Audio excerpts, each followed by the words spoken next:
Good evening, Broncos country, and welcome to an early edition of the Orange and Blue View podcast, as we're going to do a game preview today for the preseason game. And Ron's not here tonight. He had a prior engagement, so lucky enough to have Lance Sanderson with us tonight to dig in to what we need to look for in the Broncos' final preseason game before the regular season starts. Lance, how you doing? Are you excited for the game tonight? Man, I'm always excited to talk Broncos football. Always excited for Broncos games. I'm super excited to see the tail end of this roster being shaped up. You know, last night with Eric on Dove Valley Deep Divers, we went through some key roster matchups towards the tail end of where the roster's at right now. You know, like typically what 1 through 40 is pretty easy to figure out, but it's 40 through 53, which is really these last couple of preseason games to kind of get a really good idea of what's going on behind the scenes and how this roster is going to shape up. So I'm always super excited, and thank you for having me. Mile high hello to everybody. I'm glad you got to jump in here. It's awesome. It's the second time we've had been on a show together, so we'll definitely be able to bring some great information for all the Broncos fans out there. So I really appreciate you jumping in. I know Ron does as well, and this is going to be kind of our routine going forward now that we're going to be the final show before the big game on Sunday for the most part. And so we're going to be doing game previews. So we're going to be bringing people, key matchups, players to watch, things like that. I know it's a little bit harder in preseason to kind of really dig into, any schemes and things like that. Or, sometimes we're going to be talking about players that probably not going to be on the roster or may not be on the roster, but this is going to be kind of our format. So I'm looking forward to it. I'm looking forward to hearing what your thoughts are about some of these players who, I love preseason. I know people like, preseason. I love watching these roster bubble players trying to make the team, going out there and giving it their all. And some of them make it, and it's always fun to watch that. So I appreciate you jumping in here. I'm going to grab a couple comments. Folks who are in here early. Got Kevin Gray coming in early. Kevin, thank you for being here tonight. Saying evening, Thomas and Ron, but actually Lance. Scott's not here also. So it's just us. So we're going to be running the show. We're going to be checking Facebook stars. So if we miss something, we apologize. But saying big mile high salute to Broncos country, Denver Broncos for life, mile high huddle for life. Thank you, Kevin. Thank you for being here. Really, really appreciate it. And we've got Albert Knoppers, the legend Albert Knoppers coming in saying howdy, Lance and Thomas and all fans. So thank you for being here with us tonight, Albert. Really appreciate it. And we got Ernie Mays also coming in saying hello to both of us and go Broncos country only, of course. Only Broncos country. Anybody that knows Ernie knows that he's Broncos country only whenever he makes a comment. So we appreciate that. Thank you so much. And also Keith Brugman coming in, the LT show. Let's go. That's a good one, LT, because LT, Lawrence Taylor, LT, LaDainian Tomlinson. It's a big name, big initials for professional football in general. So thanks for being here, Keith. Appreciate it. All right, Lance. So you and I talked a little bit before we did this, got ready for this pregame, and I'm gonna jump right into it. We talked about 3 players that we wanted to watch. Each of us have 3 players. Who's your first player? Who are you the most interested in watching tonight? The big one that jumps directly off the page, first and foremost, because of the injury to Jerry Jeudy. That's a big blow to this Broncos offense. But you also you're missing out on KJ Hamler, who's dealing with pericarditis. Sounds like he might be available in October. Jalen Virgil tore his meniscus in the game against the San Francisco 49ers on that long, should have been a touchdown catch, to be honest, but tore his meniscus, had surgery. He's out for the season.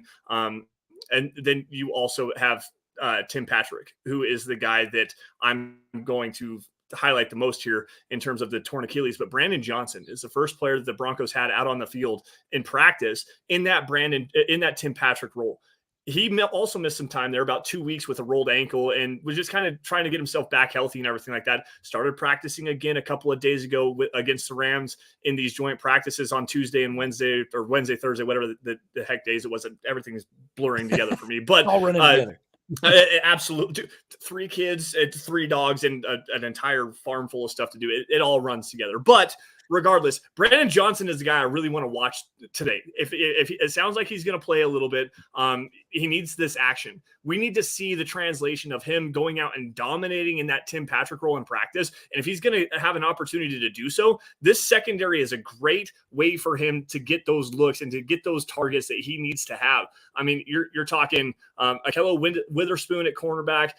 You've got Darian Kendrick, those are the starters for the Rams. After that, it's a bunch of nobodies. Robert Rochelle, you've got Tamarcus Davis, Jordan Jones is the backup cornerback out there as well. Nick Hampton's going to be out there playing linebacker. Like there's not a whole lot of quality competition for Brandon Johnson to go against right now. We're probably not going to see Russell Wilson, but Brandon Johnson is a guy that I really want to get a good look at to see if he can actually hold up to snuff. Yeah, I really liked what I saw at camp from Brandon Johnson. He was easily the third best wide receiver out there. He was getting all the looks with the first team pretty much when they went to 3 wide receivers. So I'm with you. And I think you're right. This game for Brandon Johnson is going to be important to kind of get him back into the swing of things, right? Mm-hmm. That injury kind of sidelined him for a while, but yeah, he's looking great. I think he's going to surprise a lot of folks if he can stay healthy this year. I'm going to go with a wide receiver as well. And it's big, just like you said, Jerry Jeudy's out. So who are they going to, what and who is going to replace them, right? Are they going to use 2 tight ends more? Are they going to try and grab one of those, 5th or 6th, 7th wide receivers that maybe were going to go be practice squad and put them on the actual roster while they wait for Jeudy to heal? And that's Taylor Grimes. And the reason why I really am particularly interested in Taylor Grimes this game, because from what I saw in camp, he was catching everything, good route runner. He looked like he belonged, with second and third team type plays. But in preseason and the depth chart, they pushed him way down. You didn't get to see much of him. A lot of it probably has to do with he's not a special teams type player. But if they don't play him tonight in wake of starters not playing, in wake of the injuries, that means to me that they are going to try to sneak him on the practice squad. And I'm going to be very interested to see if they actually are successful at doing that. Because when he gets out there and he gets the chance, he makes catches. He doesn't drop balls. He's going to be out there. If they play him a lot, he's going to be one to watch, because if he gets playing time, he's not going to make it through waivers. That's my prediction, because if they showcase him tonight and he gets a few catches, plays the way I saw him playing camp, they're going to have a hard time trying to sneak him on the practice squad. So that's the guy that I really am wanting to pay attention to tonight. Yeah, and Keith Brugman, our dude over there with the MHRT and the Denver Bronco Roundup podcast. I've been on there a couple of times, and I can't wait to get on there again to talk with those guys as well. He says, I don't want to see Taylor Grimes. We need to hide him as much as possible, in my opinion. And it's not that I want to hide him. It's not that I think that he's going to get like poached or anything. The big thing about the waiver claims at the end of the roster cutdowns is teams typically like to keep the players that they have had in their camps, unless they find something that's an absolute upgrade over the top of what they already have within their training camps and practices and stuff like that. So while it does happen, I'm not going to say it's like never a possibility. Like there's a non-0% chance that Taylor Grimes does get claimed off of waivers if he does get waived from this roster. It's more likely than not he's going to be returned back at least to the practice squad of this team. So I want to see him go out there and actually get an opportunity. We saw a little bit of him against the Arizona Cardinals. We saw minimal snaps of him, if any, against the San Francisco 49ers last week. This is a good opportunity for him because, again, Jerry Jeudy's out. You're missing Jalen Virgil. You're missing Tim Patrick. Like there's an opportunity here to secure a roster spot on the tail end of this wide receiver room. And if he can get out there and go and just show what he has shown like he did in practice, he has an opportunity to really make the tail end of this race for him to do so. I'm curious to see what he looks like, to tell you the truth, because I haven't got to see him live yet. I've watched a little bit of him against the Cardinals, but to see an extended opportunity would be good for me to get an idea of what he brings to the table. Yeah, for sure. I liked what I saw in camp for sure. And I'm worried that some coach like a Bill Belichick, who often will surprise people, grab someone like him, and then, he becomes a pretty good player for him. So we'll see. And you're right. I know that Broncos fans get worried that somebody's going to get picked up after the cuts, not make it is rare that it happens, but there are certain players that you really you know, you don't want to showcase him too much because you don't want that to happen. I'm going to say hi to Phil McLaughlin coming in. What's up, Phil? Even saying evening, Lance and Thomas. Going to be fun to see who stands out tonight. Buckham and go Broncos. Thank you, Phil, for the support with Facebook Stars. Really, really appreciate that. And you're right.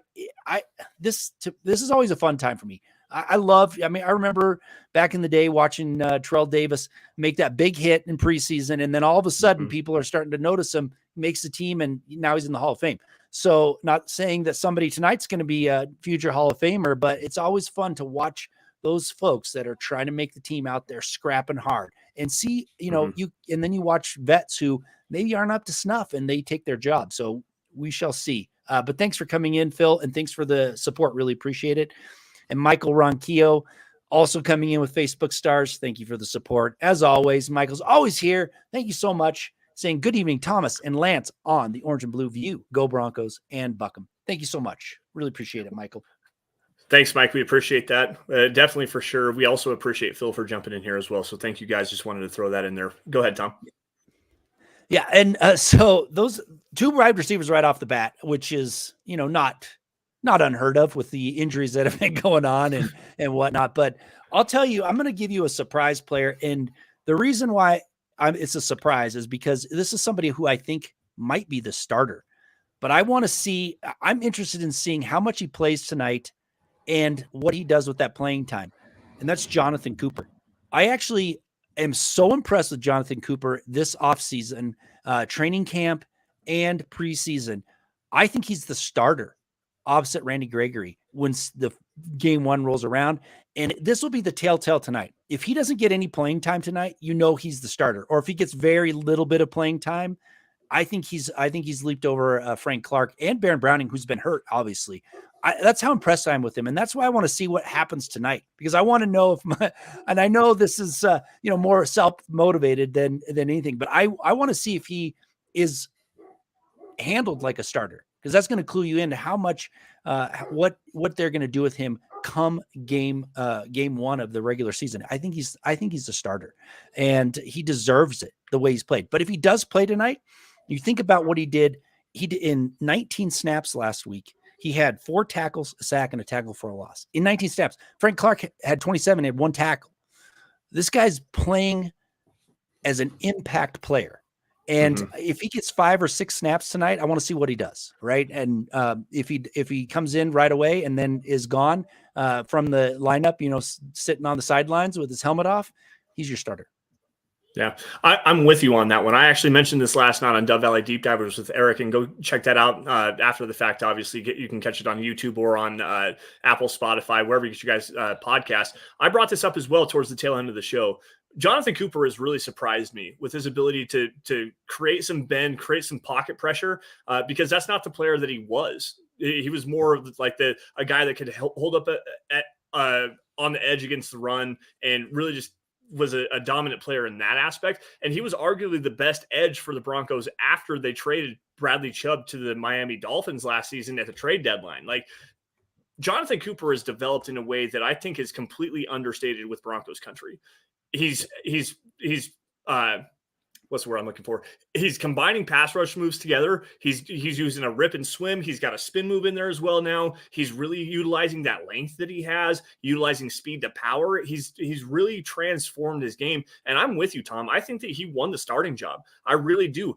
Based on what we saw last week, Jonathan Cooper started that game against opposite of Randy Gregory, and Frank Clark was on the field for the last few snaps of the game, and that was not something that made him happy. He actually kind of called out the coaching staff a little bit in the post-game locker room, saying, they asked him, what did you feel about playing out there at the tail end of the game? And he's like, well, I don't really have any thoughts about that. Why don't you ask the coaching staff? Yeah. That made a 10-year veteran that's like, what, 4th all-time on the postseason sack list? It pissed him off, and he's definitely got a gripe to have there. However, with the play that Jonathan Cooper has had over this preseason, it's been notable. He's like one of the biggest surprise coming out of training camp. I don't think he's going to play much tonight at all, but I'm more curious about where he actually stands when the first game comes against the Raiders here on September 10th, because I think he's going to get the first snap opposite of Randy Gregory, much like you, Tom. I really do. Yep. I'm a little upset. Not upset. a little irritated that Frank Clark would say that. I get his frustration. I get he was out there into the fourth quarter. But man, if you play 27 snaps in preseason, you get one tackle, you're not holding up your end of the bargain. You don't call the coaches out because you haven't been playing that good. You've been passed over by a 7th round draft choice, right? So, that irritated me a little bit. I don't think it happens very often now with under Sean Payton, that kind of dissension, but that was a little irritating. And I'll tell you, if Baron Browning comes back and Frank Clark still isn't up to snuff, I mean, he's not going to get much playing time if Browning really heals from that injury. I'm going to grab Albert Knoppers here, talking about saying Garcia is the guy to watch. That's Elijah Garcia is what I'm assuming that's who he's talking about. Yep. Yeah, it's man, I liked him. I've written about him twice. I did the risers and fallers each time, and he always popped in the preseason game. He's making a push to make this roster, Albert. And now that they're bringing Mike Purcell off of the NFI list and they restructured the contract, that is putting pressure on whether or not Elijah Garcia makes the team. I think if he has another good night like he had the last 2 games, they're not going to be able to not put him on this roster. I mean, he's making impact plays. I've liked what I've saw, and I've also liked what I saw out of Jordan Jackson. Not quite as flashy, but very consistent. So what I thought was a weak link was the rotation of the defensive line. I think they really found some surprise players in there that may or may not make the team. Yeah, I'm with you on that, man. Elijah Garcia, I actually wrote about him as well in terms of one of the 5 players with the most to gain out of this game against the Los Angeles Rams, because him and Matt Henningsen have been fighting each other over and over and over again for this 5th interior defensive line position. Matt Henningsen, obviously second-year player. He played really well last season, especially against the run. This year, he's gotten a little bit after the passer, more so than he did last year. Fell off a little bit against the run, but Elijah Garcia just continues to make those flash plays over and over again. Like he has 2 sacks in the game against the Cardinals. I believe he had another pressure and a quarterback hit against the San Francisco 49ers. This dude just knows how to make plays when the lights are on. He struggles out there in practice, which is something that's like kind of irritating the coaching staff from what I understand. But he's still out there just being consistent in terms of making plays when you need a guy to go out there and make the play.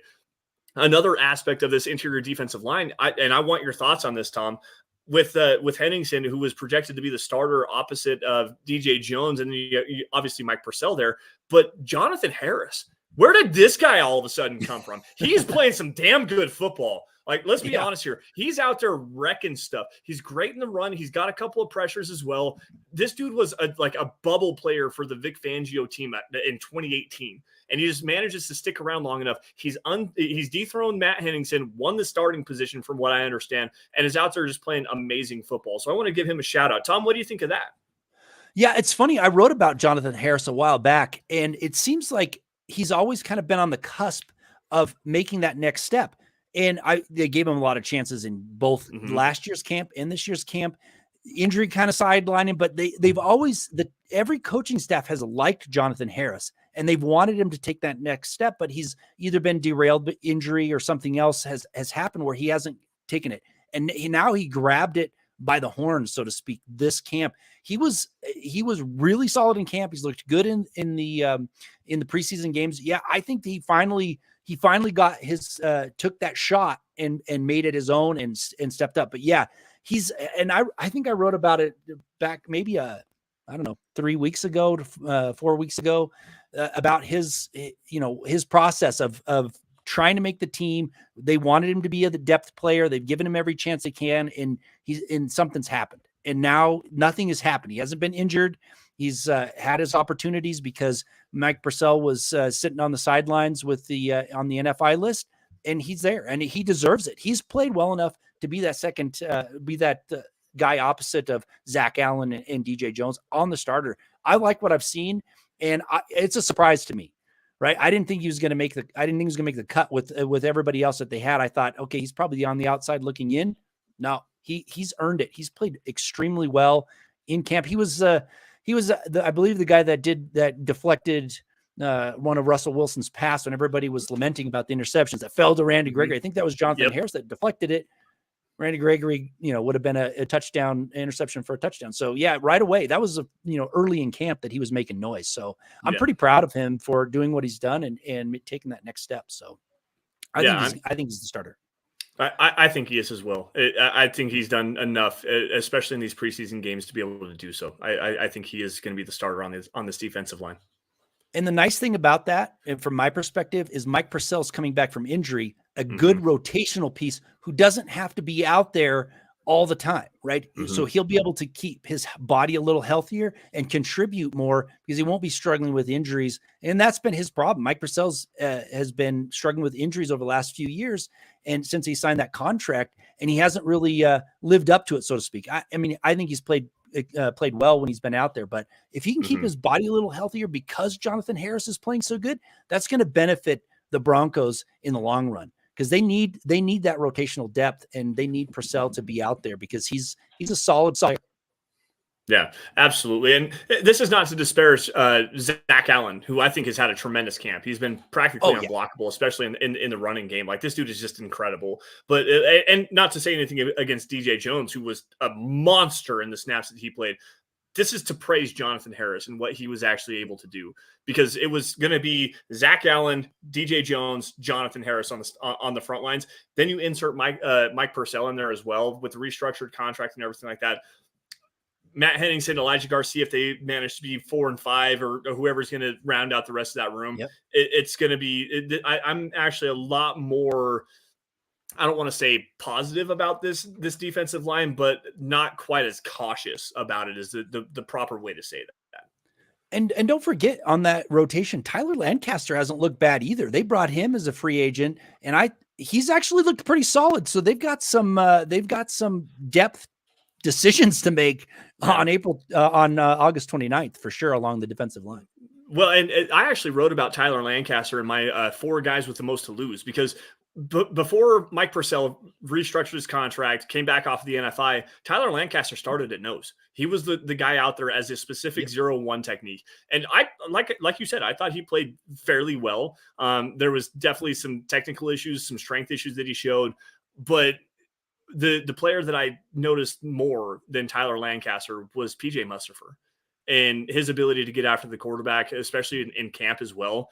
I don't know if Tyler Lancaster is like, we penciled him in as a starter at nose tackle. Now you got Mike Purcell, that takes his spot. PJ Mustipher or Tyler Lancaster, which player would you rather have? A player with upside to grow as a pass rusher, or a player that just kind of is what he is in Tyler Lancaster? Like, it's unfortunate. I like Tyler Lancaster. I think he played well, but you got to look at the future of this roster, and Lancaster doesn't have that growth potential like Mustipher has. Yeah, I agree with you. I like you said, I was cautious about the defensive line rotation. I like the starters. The depth really concerned me from the very beginning, but I think it's starting to round out pretty nice. So we got a question here from Phil before we get into our the rest of our players to watch. Phil McLaughlin's coming in again saying with Facebook stars. So I want to say thank you for that. Thanks, Phil. For the support. Appreciate it. Says, guys, any chance DiNucci could beat out Stidham tonight for QB2? I don't think so. Not that he hasn't played better. I think he's outplayed Stidham. I think they want Stidham to be the number 2 guy. They paid him to be the number 2 guy. He played a lot better in the last preseason game. I think that was enough to keep him around. I think they're going to keep 3 quarterbacks, unfortunately, because that's going to kick somebody else off the roster. But I think Stidham's your number 2, and they're just going to ride with him. Yeah. I actually brought this up last night. Did Ben DiNucci do enough to keep himself on this roster as that 3rd quarterback, or are the Broncos going to go in a different direction? Because I thought that DiNucci played well against the Cardinals. He was absolutely awful against the 49ers last week. He was terrible. And that was a big reason why the Broncos lost the game. They had a very comfortable lead up 16-3, and they managed to somehow lose the game. And DiNucci, again, was a big part of that. Look around this league. I mean, we just missed out on the Trey Lance trade for from the San Francisco 49ers to the Dallas Cowboys, gave up a 4th-round pick to get him. Is there a quarterback out there that is familiar enough with the Sean Payton system, has been out there, that could potentially be a guy that the Broncos target after the cutdown process? Did Ben DiNucci do enough to stave that off, or is he long gone, essentially. Like that's a big question. I think that's a big question that he needs to answer tonight. He's going to get a big opportunity. I think he's going to get most of the second half to play and show that he actually can stick around. I don't know they're going to keep 3 quarterbacks, and if they do, I don't know DiNucci's going to be that guy. You think they'll bring somebody else in? There's a possibility, man. I mean, I'm going to say it's a non-0% chance that they do bring somebody else in. Because again, like I've said a couple of times now, they typically like to keep players that have been around, especially in training camp, have rapport with the guys, at least for the last, 6 months or whatever. But at the same time, Ben DiNucci hasn't gotten it done. I like the upside. I think that he can go out there and be like a flashy spot starter for you, but is he a reliable backup? That's the question you need to have. Stidham's not a reliable backup either, but is DiNucci that guy that can beat Jarrett Stidham out? No, I don't think so. Yeah. If you're going to keep a third quarterback that you have to have in an emergency, is DiNucci the guy that you want to have as that fail-safe quarterback if everything breaks down for you? I don't think so either. Like, they've got to try to figure out a way to upgrade this quarterback position no matter what. And DiNucci could be the guy on the outside looking in. Which kind of makes me kind of scratch my head about the trade for Trey Lance that the Cowboys pulled off. That wasn't very much capital. It was something the Broncos should have thought about. But you're right. DiNucci to me has outplayed Stidham in camp. But that last preseason game against the 49ers we watched, I think Stidham did enough to say, yeah, you haven't done enough to kick me off of this team or drop me to the third quarterback. So unless something extremely significant happens tonight, I think Stidham's your number 2. We got Keith coming in with Facebook stars. Thank you for the support, Keith. Really appreciate it. And he's got a tough question here. And in fact, I haven't really thought about this, but this is a tough one. And he's saying, give me your 54th player. So you're the guy that's just misses the cut to making the roster. And then also the player who just misses the practice squad. Who are those two guys that one's probably going to be on the practice squad and the other one who did enough to almost get on, but doesn't quite make it. I actually think the 54th player is someone that we just talked about, really, that defensive line player that doesn't make the cut. And I'm going to go against you a little bit. I'm going to say Lancaster pushes Mustafar off of the roster for that final cut, and then he does get on the practice squad. That's my 54th player. I'll think about my 7th. Have you got someone on your mind for that just missing the cut? So the 54th player, I talked about this last night. I think this is literally the battle for number 53. And it's going to be between Luke Wattenberg and Kyle Fuller, the interior offensive lineman. Luke Wattenberg, obviously center. Kyle Fuller played center as well. They've been rotating these two between left guard and center over these last couple of games. In fact, they both have played 27 snaps at each position over the first 2 preseason games. Wattenberg got the first crack against the Cardinals, and I thought he played pretty well. Gave up a couple pressures, but he at least looked decent. Fuller played on the left guard. He gave up a pressure as well. It was kind of hit and miss. When they flipped against the San Francisco 49ers, Kyle Fuller played 27 snaps at the center position. 18 of those snaps, he was in pass protection, 0 pressures allowed. Had an 81.8 pass protection grade per Pro Football Focus. And you could take that grade for what it's worth. Let's just be honest there. Wattenberg was awful at guard. Like, he is not a guard. His early snaps at guard were terrible against the 49ers. He brought it back around. That's the player that I have for number 53. It's whoever wins that battle, that player is going to go onto the practice squad. I think that the battle between PJ Mustipher and Tyler Lancaster is the last player on the practice squad. You could see maybe a guy like a Fayon Hicks or an Art Green at cornerback potentially there. Maybe even Fabian Moreau. But I think that those are the players that you really need to watch, is the battle between Mustipher and Lancaster, the battle between Kyle Fuller and Luke Wattenberg, because those are the 2 guys that are going to round out the interior offensive line depth. And then the last guy in the interior defensive line is going to be the last guy off the practice squad. Yeah, I'm gonna talk to you a little bit about Kyle Fuller and the battle between him and Wattenberg. I think Kyle Fuller has won that job, but I actually think the real battle comes in with Quinn Bailey. He is a guy who can play tackle and guard. He might be the one that pushes Wattenberg out of the rotation here at guard, because he's so versatile, flipping between tackle and guard. Quinn Bailey's impressed me, and I think that when I think about it, I think Quinn Bailey is the one that is actually going to make Wattenberg drop into the practice squad.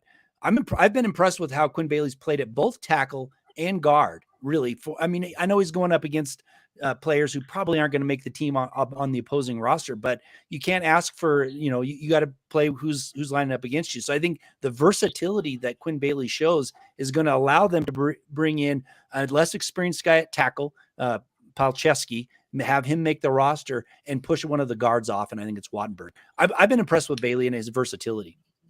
Yeah, I was actually just about to ask you on your thoughts on Alex Palczewski, to tell you the truth. What did you think of him? I thought that I think he's played his way onto the roster. I really do. I think he's going to be tackle 4.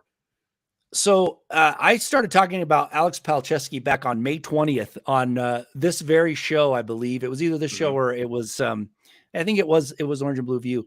I do a couple of them, but I thought he was going to make the roster. And I actually thought that before they re-signed Cam Fleming, because I looked at Isaiah Prince and I was like, that guy's not the answer, and they're going to be looking for somebody else. And Palczewski was that guy. Now they re-signed Cam Fleming. So I was like, okay, I'm still going to go with him as the dark horse to make the roster back then, even though they re-signed Cam Fleming, but he's going to have a bit harder of a time doing it. But what he has shown in camp and what he has shown in preseason, he's better than Isaiah Prince. I think they're going to keep Fleming and they're going to keep Palczewski as that right tackle, as the first one off of the bench, probably at right tackle if somebody gets injured. I don't know. Fleming might have the right tackle, swing tackle position, so he might be the first one off the bench. But if they need a right tackle and Fleming's already in, he's going to be the guy. And I think he can develop into an even better player. But the reason why he's there, the reason why he's surprised everybody, is because he played at a big time college conference, the Big Ten, and he played a lot. He has so much experience, and it shows that he doesn't look like he's out there trying to develop. Looks like he's already belongs. So that's why. And when I see him in his pass sets, great, good stance, uses his hands well. He doesn't lean on people. He really has shown that he can play with the NFL guys. So yeah, I'm high on Palczewski, and I've been high on him for a while. So he's earned it for me. Definitely. Yeah, absolutely. Yeah. Where are we at here, Tom? Do you want to continue going on here for a minute, or do I need to bring in the second player that I would like to get a good eye on in this preseason game against the Rams? Yeah, let's jump into it. All right, so the second guy that I'm really intrigued by, and I think this is one of the players with the most to lose. The article's up, milehighhuddle.com. It's been up for a little over 24 hours now. Tyler Beatty, the running back. This dude is explosive, and he has a lot of juice in his legs. He's a great receiver out of the backfield, does well in pass protection. But, the story, the Cinderella story, if you will, the darling of training camp, Jaleel McLaughlin, has pretty much forced his way into that running back 3 role. And it's not through any fault of Tyler Beatty's. He played well in that game against the Cardinals, ripped his ankle up a little bit, had to miss a little bit of practice. McLaughlin took advantage of that opportunity, though, and Tyler Beatty's missed out on that. Yeah. This is his big opportunity.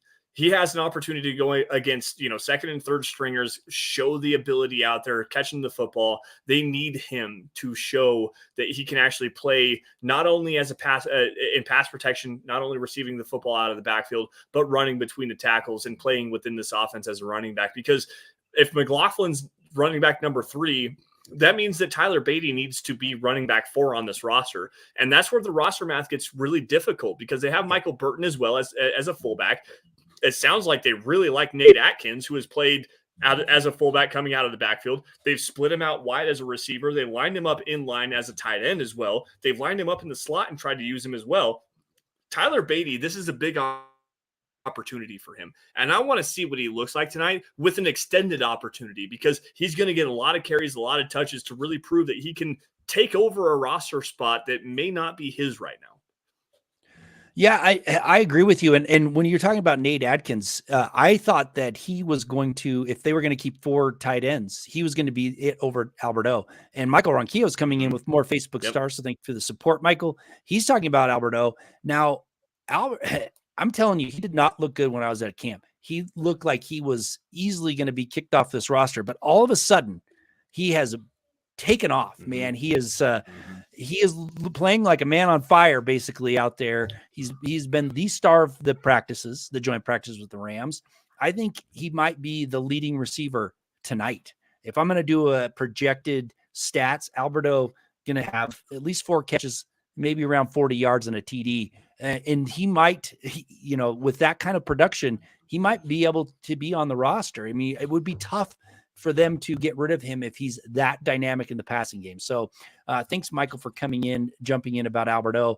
I'm with you, though. I like Adkins. I think he was, I think he showed out in that last preseason game pretty darn well. And he's a young guy, someone that they can develop, but he might be somebody that they try and get on the practice squad. We'll see. I think they're going to make some tough decisions. And I think part of that is 3 running backs and a fullback and 3 tight ends, because they need to bring somebody else in that wide receiver core while Judy is mending. And I think that's going to make it pretty darn tough for them to keep 4 running backs other than, 3 and a fullback. So that 5 basically.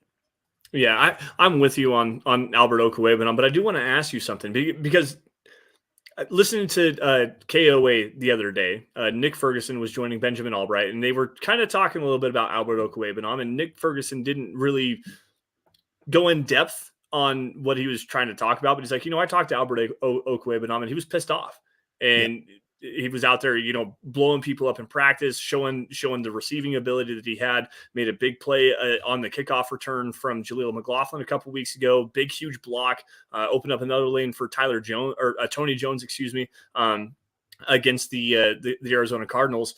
And Nick Ferguson's like, I'm not going to tell you what pissed him off, but he said he was pissed off.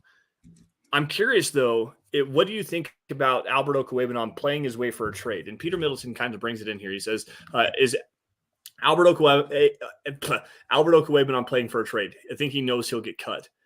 This has been a rumor swirling around for a long time with Alberto. Is this like the Broncos showcasing him maybe to the Rams, who are struggling with tight end depth? Maybe they need him to go out there and have a big game to say, Dangler says 6th round pick for Alberto, and you can have him. Is that a potential possibility here? Yeah, I think it very may well be if he continues to play the way he is. The way he was playing, nobody was going to give anybody anything for Alberto. But since he's been playing better, whether he's pissed off or not, maybe he feels pissed that he got passed up on the depth chart by Adkins, whatever it may be.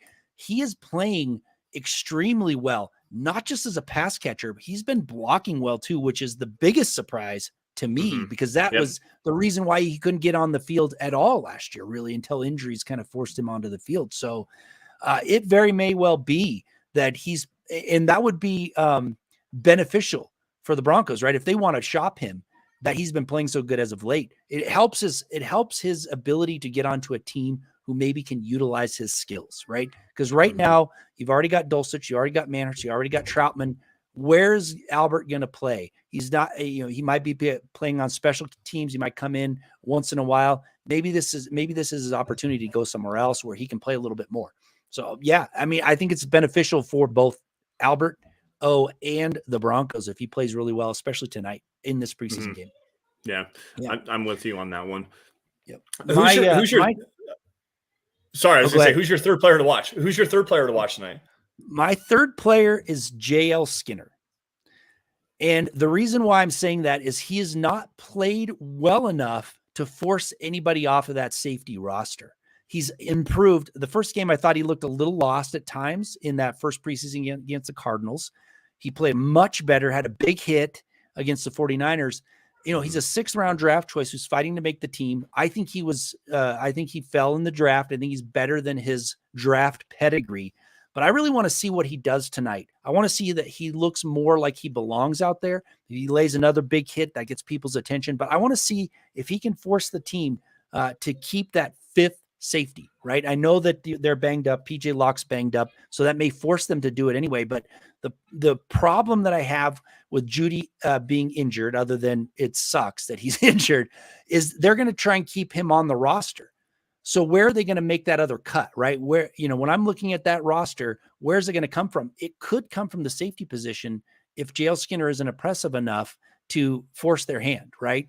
they'll probably try to put him on the roster. So I want to see if he can actually go out there and look like he belongs, look like he's making the right reads. He's, doing okay in coverage. He doesn't have to be an all-star, but enough to make me think about, is this going to be hard for the team to say, yeah, I don't want to cut him. I want to keep him on the roster, that type of thing. That's what I'm looking for from JL Skinner. If he could pick a ball off or something like that, man, that would be amazing. But I'm not looking for that. I'm looking for some solid tackling, good run support, and not looking lost out there in coverage. And that might sneak him onto the roster. So that's my third guy. I like that. I like that a lot because, like you said, JL Skinner fell because he had that torn pectoral muscle leading into the combine, and I had him as a top 100 player on my board, on my big board. Like I really like JL Skinner. I think the movement skills that he has, the length, the physicality he brings to the table, the coverage skills that he has. He's not like the rangiest player, but at 6'4", 215, that's a big boy to move around, guys, and he moves well enough. I think that the Broncos going out and bringing back Kareem Jackson on that funky 4th-year contract that they brought him back to actually save some money doing that. I thought that was a big thing for JL Skinner because that's the role that I think that JL Skinner needs to have on this defense, more of the enforcer, the box safety kind of role, a player that you can go out there and just be big and physical, use that length to his advantage. And that's the big, I'm with you on this one. I want to see him out there understanding where he's supposed to be on the field, utilizing that length, especially in coverage, because when you got a 34.5-inch wingspan or arm reach, I guess, this dude's special. He's a freak, and he's a freakish athlete too. He just has to show it. We have to see him understand and process the game the right way. Tom, I'm with you on that. So great shout out there. Yeah. I'm going to grab William Contalano here, talking a little bit about the practice squad. And he says, so if you put someone on the practice squad, can anyone come and grab any of those guys? How does it work exactly? Now, I'll tell you, the practice squad has changed. Since COVID happened, they have really changed the practice squad. And it's almost like a mini kind of minor league team now. You get 16 players on the practice squad, which is far more than it used to be 10 years ago. I think they got like 6. So the huge expansion. 8. Mm-hmm. You can call anybody up on game day if you want. Now, there's a regulation of how many times you can call somebody up, but you can call a player up the day of the game. You can also protect players now, certain players on the practice squad. Every week you can say, okay, we want this person protected. So other teams can't come and poach as easily as they used to. They still can. So if somebody wants a practice squad player on their active roster, they can come poach them. But it's only the ones that they want to risk being poached, so to speak. Mm-hmm. So I can't remember if it's 3 or 2 people they protect every week. I'm not 100% positive if it's 3 or 2, but yeah, they can protect them. So it's not the practice squad days of old where you had them on there, they were there to practice and someone would come grab them really easily and you had to put them on your active roster to keep someone from getting them. But yeah, it's a good question. I love the practice squad rules. I love what they can do now with the practice squad. You can keep, so say they wanted to wide receiver, say they wanted to only keep 5 wide, they're not going to, but say they wanted to not do that 6 wide receiver, they could keep 3 on the practice squad and call them up, right? So kind of a mini, like I said, mini minor league team, which is really good for the teams now and great for these young players. It's great development for them. Absolutely, it is, because you're staying within NFL coaching. You don't have to go back down to the XFL or maybe even just go off on your own. Like the XFL right now, they're not even playing football. The USFL is not playing football either. Canadian Football League, I think, is over as well. So these players that don't make the practice squad, they're out on their own just trying to fight and work out and get tryouts. Like there's weekly tryouts as well. But something that you mentioned, I think this is an underrated aspect of how the practice squad rules work, is if a team wants to poach your player off of the practice squad, they have to put him on the active roster, on their own roster. So say like, it also goes back to the active roster claims of waiver claims of from cut down time. Like the Broncos a handful of years ago, they went and they claimed Deontay Spencer from the Pittsburgh Steelers and kick return. We all know Deontay Spencer. They claimed him off of waivers, but they had to put him on the active roster to open the season. He had to be one of the top 53 players. later throughout the season, when you see these practice squad players being poached and stuff like that, they have to be on the active roster. So like, okay, well, I'm going to take them off my practice squad or off your practice squad, put them on our practice squad, throw them and stash whatever you want to do. They have to be on the active roster going into that game week. They can be at a game day inactive, but they have to be on the active roster, which changes the roster math for everything. So it's confusing, but at the same time, the rules are very detailed. You can actually understand how everything works with that. It's a very good point there, Thomas. I do appreciate you for making that up, though. And Phil's coming in with some Facebook stars, so thank you for that. Just wanted to grab your question here because we were talking about Lancaster and Mustafa about making that last final spot. And his question is it possible that Lancaster and Mustafa wind up on the practice squad? I say yeah, absolutely. One, because you can have vested players, and I think Lancaster's on that cusp. I don't know if he's vested or not, but now you can have them on there. So it's possible that they put both of them on there.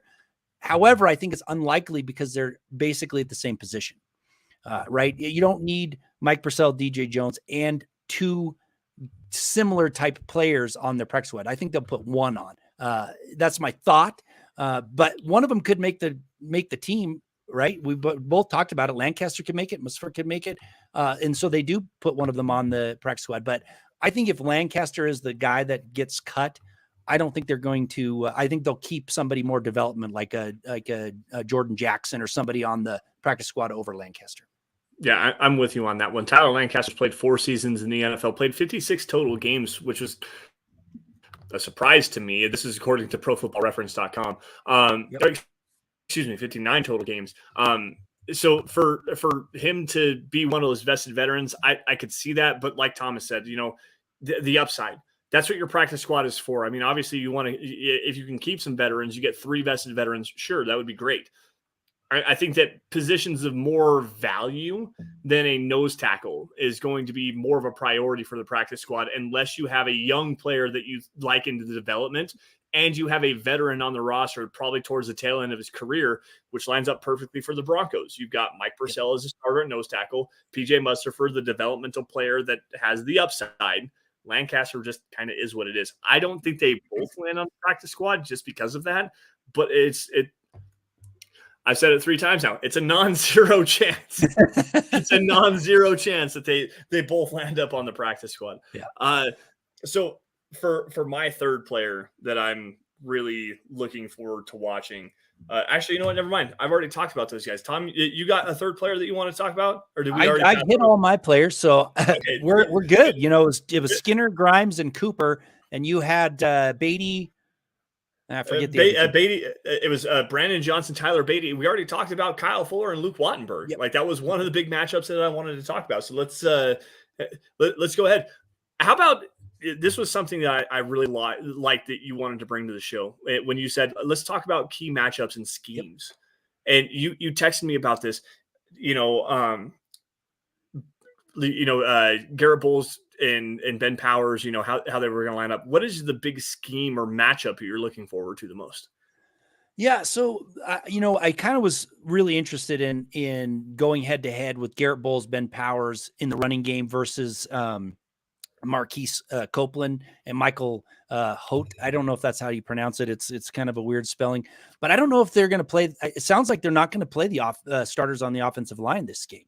So, that's the problem with preseason. You want to come up with these key matchups and whatnot. And that was one of them for me. But at this point, probably a moot point, really. So for me, I think what I really want to see now, especially with Judy hurt, is any of the QBs and any of the wide receivers really going up in the short area of the field, the short left, short middle against the too high safety look, and see if they can get the yards after the catch. Now, I have a graph. We're getting low on time, so I'm not going to bring it up and really talk about it. But I did a lot of analysis on play-by-play stats from Los Angeles Rams, the back half of the season, versus where the opposing quarterback and wide receivers were catching the ball, and they were getting a lot of yards after the catch, right? Throwing to the short area of the field, and then they were getting past that 15-yard marker more often than I was anticipating.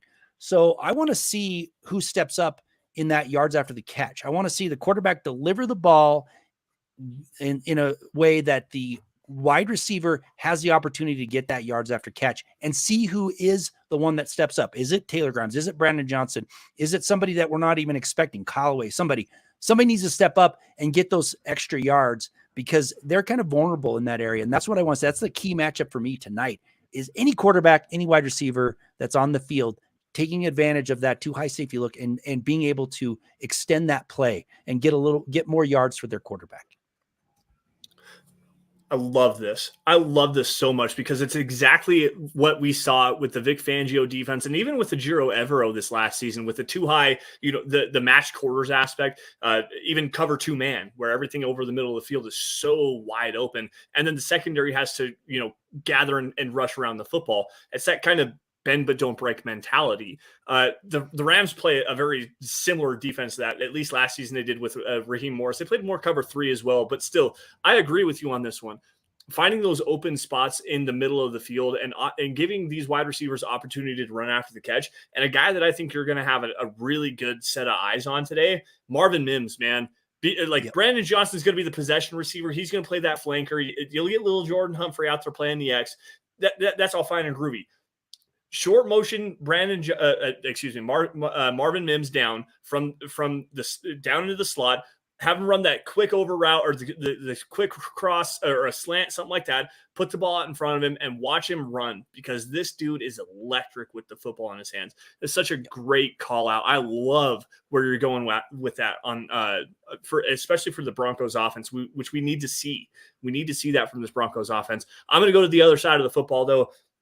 My key scheme that I want to see how this team plays against is going back to last week with what the San Francisco 49ers were able to do specifically on the first drive, but also throughout the rest of the game, setting up the screen game, setting up the misdirection, the play action passing, getting guys out into the flat. It's not exactly the same because it's not Kyle Shanahan. This is Sean McVay. But Sean McVay is still a Mike Shanahan, John Gruden disciple, where they like to do a lot of split flow zone. They like to do a lot of misdirection running plays, and they really like to get guys working behind the line of scrimmage, working out into the flat, and creating easy targets for the quarterback. And the Broncos last week, specifically with Deebo Samuel out in the flat on that first drive, were getting absolutely torched against the San Francisco 49ers. That was with Alex Singleton and Josie Jewell out there. Yep. The guy that I want to see have a big step in the right direction here is Drew Sanders. And how does he understand getting vertical in his pass set, sliding side to side, and keying and diagnosing what's going on out in the flat and being a better tackler out in open space? Because that's a big thing that I think this Broncos defense is going to have to work on. Vance Joseph likes to get aggressive with his front four. He likes to bring linebackers. He likes to bring cornerbacks off the edge, but it also opens up big plays out in the flats based on his scheme. So we need to see that development from the linebackers and understanding what's going on in front of them to understand that we can't be so aggressive moving forward. We have to understand we're allowing big plays out in the flats. Like that's a big thing for me today. Yeah, I agree with you. And it's specifically with Drew Sanders, because the talk is he makes a play that no one else can make in camp, but we haven't seen it in preseason. I thought the first preseason game, he looked like a rookie. I think he was a little bit lost at times out there. His athletic ability definitely showed. He improved. I want to see that play that everybody's talking about. Whether it be sniffing out that screen that you talk about and making the tackle, or getting into his, into his pass coverage and making an impact play out there. I liked Drew Sanders. I really liked him when they drafted him. I think he's going to be that piece that they've been looking for a long time. But right now, I haven't seen the talk and the hype hasn't quite come to fruition yet. Not in the preseason games. Tonight, I actually think he does. I think you see that play because he's been close a couple times. Last game, he almost had that interception. I think you're going to see it. He's going to do it tonight. People are going to be impressed with that play. And I hope we see that ability to read and react correctly tonight. And that'll put him in position to make a play that we've all been waiting to see. Yeah, absolutely, man. Absolutely. I'm so excited for tonight. I'm so excited for tonight. Like, quite honestly, you talked about it a little bit ago, watching these preseason games, watching these bubble guys that are trying to make this roster, looking for those flashy plays. Preseason game 4, well, technically it's game 3, but this would be preseason game 4, where the depth of your roster is going to play. These guys are going to be out there putting their freaking hearts on the line. Sometimes some of the best football games you will ever see is preseason week 3 and preseason week 4, because again, like these guys are fighting for their dreams. Like they're going out there and doing everything they can. They're going to make mistakes, but you know what? You might see some of the most immaculate plays you've ever seen. And it also ties into something that, Tom, I know you study the draft enough, and we've had a lot of conversations doing the live draft feeds and everything like that.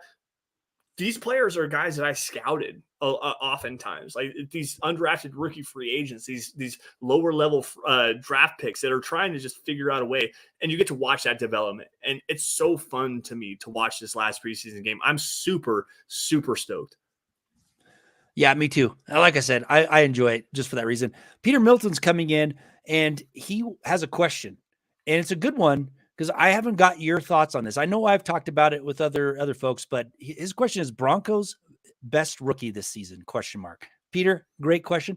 I'm going to let you answer that because I haven't heard you talk about it yet. So I'm sure you have on another pod, but let's hear it. Honestly, I haven't, and it's a kind of a surprise question here, because quite honestly, I haven't really given it much thought.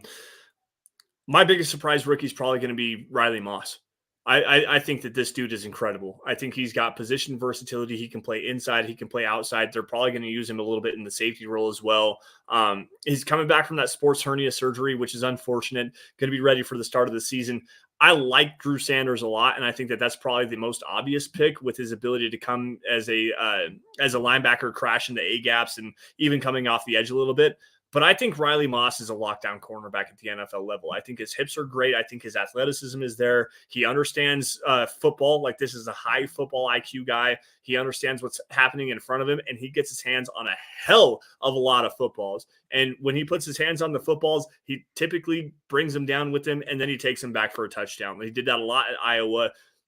Riley Moss is my sneaky pick for the Broncos' best rookie this season, and I'll throw a bold prediction on that and say that he'll finish above Drew Sanders and defensive player of the year, rookie defensive player of the year, excuse me.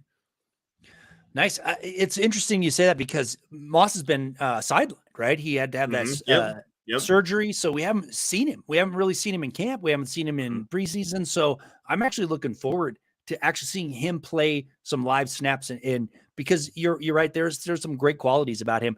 I'm going to go with the really obvious one, and the reason why I'm saying it isn't really because of Jerry Jeudy's injury. Marvin Mims is going to be the best rookie of the season because he's going to have those impact plays in special teams. He's an electric runner, fast, elusive. He might take one to the house, and those type of plays. I know that they're rookies in the trenches don't get as much recognition, but people are going to be surprised with Mims and his return ability, and I think that's going to put it over the top for me. Plus, he's going to be having to play a lot more early on because of Jeudy's injury, so he's going to get some offensive stats and everything. So, Colin Wood jumps in here saying with a good shout here, Jaleel McLaughlin. They like this. Yeah. This very well could be the best Broncos rookie with what he's shown out there on the field in preseason games and in camp. Dude, it's a good shout. I trust my evaluation of Riley Moss so much. I had him as a top 75 player in this class, and I think that he's a starter. I think he could dethrone Damari Mathis really easily, and he could be the second best cornerback on this roster without question. Wow, that's bold. That's a bold one. Well, we'll check it out, because I really like what Mathis has put together. So it's going to be, if he's that good to unseat Mathis, that's going to be huge. Because I really do like Mathis. I think he's taken that next step. He's got the attitude now. He belongs in the NFL. So that will be a good battle to watch. And I actually hope Riley Moss gets on the field. I really do tonight. It would be nice to see him out there. All right, Luke, we are at the end of the hour. It's went fast. I really appreciate it. Let's give everybody some time to get their beer or their popcorn or whatever they want, get ready for the game, and we're going to check out of here. But I just thank you for stepping in. Really appreciate it. Had a great time tonight, Lance, and I hope we can do it again sometime. Yeah, man. Just thank you for having me. And I'm glad to get to it in front of a different set of eyes. I know we got a lot of the same people, but I've seen some new names here. So if you guys get the opportunity, please come check us out. Dove Valley Deep Divers on Fridays at 6. But Tom, it's always great to be here. I can't wait to see you here in October at the Yep. Mile High Huddle meet and greet. Like I'm definitely going to be there. So it's always a blast to be on these airwaves and talking Broncos football. It's always great to have this opportunity to talk with you. So thank you for having me, man. And hopefully we entertained everybody, and hopefully you have a great night, man. Yeah. Appreciate it. So don't forget, check out Valley Deep Divers Friday at 6:00, right? Friday, 6:00 is your Friday, show with Eric. Yep. And, go. Lance also has a pretty interesting article out there on milehighhuddle.com. Go check it out. There's some players that have some things to lose tonight. So go check that out as always. And, again, this is going to be the format of the show. We're going to dive into the pregame once the real game starts, give you all the information that you need, hopefully even more than you weren't expecting. So thank you very much. Enjoy the game tonight, Broncos country. We will see you next week. So thank you. Have a great evening.